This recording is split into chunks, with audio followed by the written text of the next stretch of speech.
MD मेफेड्रिन जो है वो 100 ग्राम का एमडी रिकवर हुआ है। इसमें खास बात यह है कि पहली बार एक नशीली दवाइयाँ सप्लाई करने वाले गिरोह के पास हम एक पिस्टल और राउंड्स को सीज किए हैं और वर्किंग पिस्टल है, कंट्री मेड है पर काम कर रहा है। इसको टेस्टिंग भी किया है वो पहला अक्यूज्ड। इसमें ये पिस्टल के साथ साथ 100 ग्राम एमडी 10 लाख का वैल्यू है इसका। तो इसमें हम यहाँ पर जितेंद्र नाम का एक एलियास जित्तू काटेदान में ये काम करता है। ये पैदा हुआ था राजस्थान में पर हैदराबाद आके यहाँ पर एक मिठाई बनाने वाले दुकान में काम करके बाद में एक मिठाई का दुकान भी शुरू किया, पर वो दुकान ठीक से चला नहीं तो उसको लॉसेस बहुत आ रहे थे और इसी बीच उसकी शादी भी हो गई और बच्चे पैदा हुए। तो उस हालात में उसका संपर्क हुआ इसके साथ पवन भाटी, वो भी नागौर जिले का है, राजस्थान का।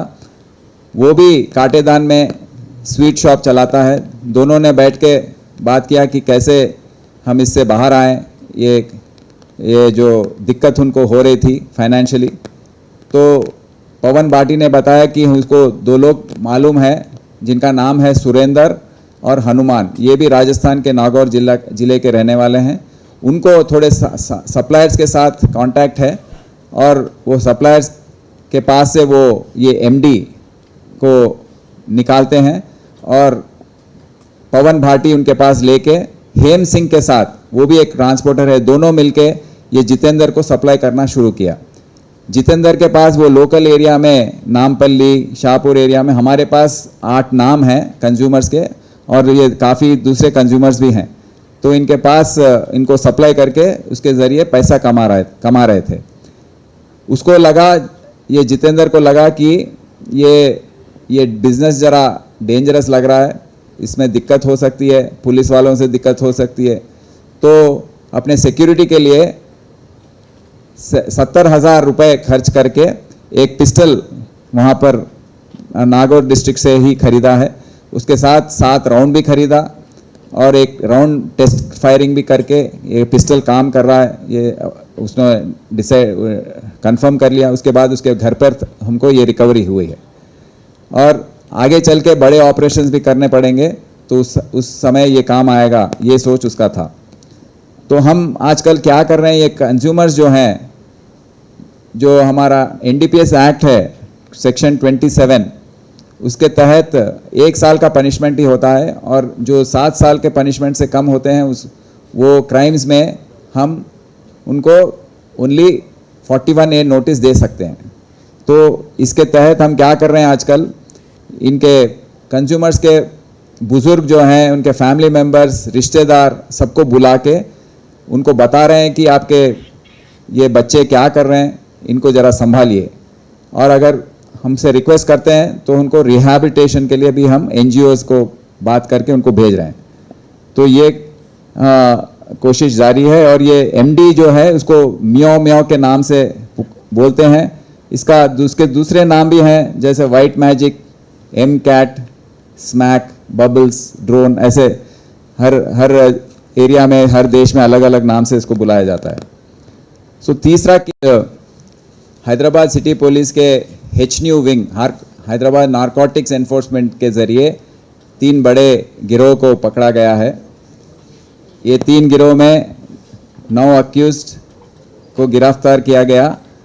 300 ग्राम कोकेन, नशीली दवाई जो है, कोकेन को सीज़ किया गया। उसके साथ MD मतलब मेफेड्रिन 100 ग्राम, एक पिस्टल को भी, पहली बार एक पिस्टल को भी सीज़ किया गया ये गिरोह के पास। 12 सेलफोन, पूरा मिलके 85 लाख का कोकेन और मटेरियल सीज़ किया गया है। तो पहला गिरोह है, इसमें मुंबई से संबंध रखता है ये, इसमें 4 मुख्य अक्यूज जो हैं वो मुंबई के हैं। तो हमारा यहाँ से जो तहकीकात है वो शुरू हुआ एक वर्मा और सचिन को अरेस्ट करने पर, पकड़ने पर उनके ज़रिए हमको पता लगा कि यहाँ पर एक प्रेम उपाध्याय नाम का सॉफ्टवेयर एम्प्लॉय है। वो बीकॉम पढ़ने के बाद JSR सन सिटी में मार्केटिंग मैनेजर के ऐसा काम कर रहा था। तो वो 2022 में ये कोकेन कंज्यूम करना शुरू किया। उसके ऊपर और 2 केस ऑलरेडी बुक हो चुके हैं, अरेस्ट हो चुका है नल्लकुंटा और शेरलिंगमपल्ली में। ये तीसरा केस है, अभी हम उसको PD एक्ट में डालेंगे। तो ये मुंबई के मुजफ्फर वाहिद शेख एलियास मुजफ्फर, जो 30 साल का है, थाने में रहता है, इलेक्ट्रिशियन है। और विनोद किशनलाल श्रीवास्तव एलियास विनोद, ये चेंबूर में मुंबई में रहता है, टैक्सी चलाता है। तो ये दोनों शख्सियत दो हैं। ये फॉरेन नेशनल्स एंड्रू और पीटर, वो सी के रूट से शायद पोर्ट्स होंगे, उसके ज़रिए कोकेन लेकर आते हैं। और ये दोनों वाहिद शेख और किशनलाल श्रीवास्तव, इन दोनों के पास, पीटर और एंड्रू के पास ये खरीद के उसके बाद यहाँ पर चैतन्य विनायक वाघ, वो जो एक आर्टिस्ट है, 30 साल का बच्चा है और चौपाटी मुंबई में रहता है। और मुश्ताक खान एक जोमेटो डिलीवरी बॉय है, वो भी मुंबई का रहने वाला है। उनके ज़रिए यहाँ हैदराबाद में प्रेम उपाध्याय को सप्लाई कर रहे हैं। तो प्रेम उपाध्याय के पास एक बड़ा सर्कल है, यहाँ पर वो कंजम्पशन ही नहीं, पेडलिंग कर रहा है, बेच रहा है। तो इन सबको इन्फॉर्मेशन आने पर ये पूरे गिरोह को अरेस्ट किया गया, गिरफ्तार किया गया और उनको यहाँ आज पेश किया गया है। इसके अलावा दूसरा गैंग जो है वो एक बोलाराम पुलिस स्टेशन में एक हर्षवर्धन, उसको पकड़ा गया। वो एक बीटेक पढ़ने वाला बच्चा, सॉफ्टवेयर कंपनी में काम कर रहा है अभी, और उसको कुछ पर्सनल प्रॉब्लम होने पर उसको आदत पड़ गई ये ड्रग्स लेने में। पहले ऑर्गेनिक गांजा लेता था, उसके बाद कोकेन लेना शुरू किया, गोवा जाना शुरू किया। गोवा में एक क्रिस नाम के पेडलर से उसका संपर्क हुआ, वहाँ उसके बाद कंज्यूम करना, फिर थोड़ा कोकेन यहाँ पर लेकर आना हैदराबाद, फिर अपने दोस्तों में उसको बेचना, ये शुरू किया, पेडलिंग शुरू किया।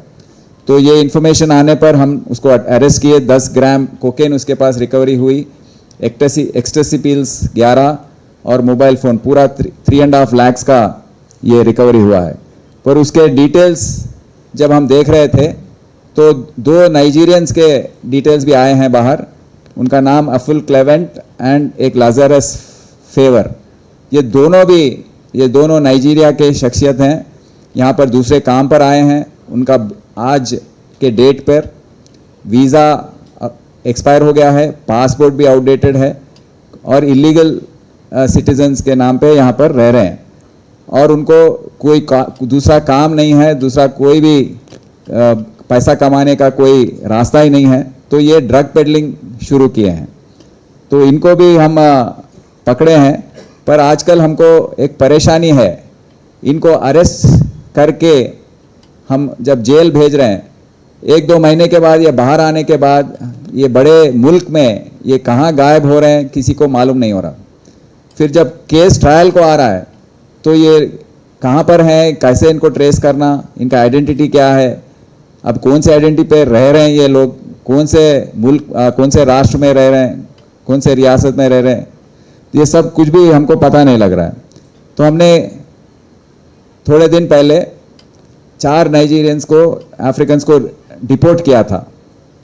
तो इसी मूवमेंट को हमने जारी रखा है, ये 2 नाइजीरियंस को भी हम डिपोर्ट कर रहे हैं। ये डिपोर्टेशन का प्रोसेस भी बहुत ही मुश्किलात से भरा हुआ है। पहले उनका आइडेंटिटी को हम कंफर्म करना है FRRO के पास बायोमेट्रिक क्रेडेंशियल्स देकर, उसके बाद FRRO movement restriction order issue करते हैं। उसके बाद हम उनके एम्बेसी जो है, नाइजीरिया का एम्बेसी जो दिल्ली में है, उनके ज़रिए हमको इमरजेंसी ट्रैवल सर्टिफिकेट लेना है। तो वो इशू करने में भी काफ़ी समय लगाते हैं। तो अगर वो आ गया ETC आने पर यहाँ पर FRRO एग्जिट परमिट देते हैं। एग्जिट परमिट देने के बाद एयरलाइंस जो है वो डिपार्चर होने का हैदराबाद और जो लैंडिंग एयरपोर्ट है वहाँ पर भी उनका अप्रूवल लेने के बाद टिकट बुक होता है और फिर पूरे अप्रूवल्स के साथ उनको प्लेन चढ़ाते हैं। तो इतना लंबा जो सिलसिला है डिपोर्टेशन के करने में वो काफ़ी भारी पड़ रहा है पुलिस पर हमको ये एक ही रास्ता अभी आगे हम चलकर इसको अडॉप्ट करेंगे और जितना हो सके उतना हम एक डिपोर्टेशन करने के लिए एक डिटेंशन सेंटर को शुरू करने की कोशिश कर रहे हैं। अगर वो शुरू हो गई तो थोड़ी सहूलत होगी, क्योंकि अभी तो CCS में जो सेल है उसमें ही वही डिटेंशन सेंटर के नाम पर चल रहा है। तो आज के तारीख में फॉरेन नेशनल्स इन तेलंगाना 1844 हैं, 1844, और अफ्रीकन्स हैं 1387 और नाइजीरियंस हैं 43 हैदराबाद में। HNU के ज़रिए 3 साल में 19 फॉरेन नेशनल्स को डिपोर्ट किया गया है और 33 फॉरेन नेशनल्स को अरेस्ट किया गया है आज तक। तो ये डिटेल्स आपके आगे रखे हैं। तो आगे चल के हम ये जो HNU के ज़रिए DCP HNU Sudhindra, inspectors Daniel और बालास्वामी और उनके टीम्स SIs ये बहुत ही मेहनत किए हैं, रात और दिन मेहनत करके देश भर में, मुल्क में हर जगह, हर रियासत में जाकर इनको पकड़ कर लेके आए हैं। और मतलब ट्रेसेस जो मिलते हैं लोकल में, जो उनको फॉलो करना पड़ता है, फिर यहाँ पर अरेस्ट करना पड़ता है, ये सब उन्होंने काम किया, बहुत ही अच्छा काम किया। इसके साथ ये गैंग्स, 3 अच्छे गैंग्स को उन्होंने, नारकोटिक्स सप्लाई करने वाले गैंग्स को पकड़ा है। तो उनको हमारी तरफ से मुबारकबाद पेश कर रहे हैं। शुक्रिया।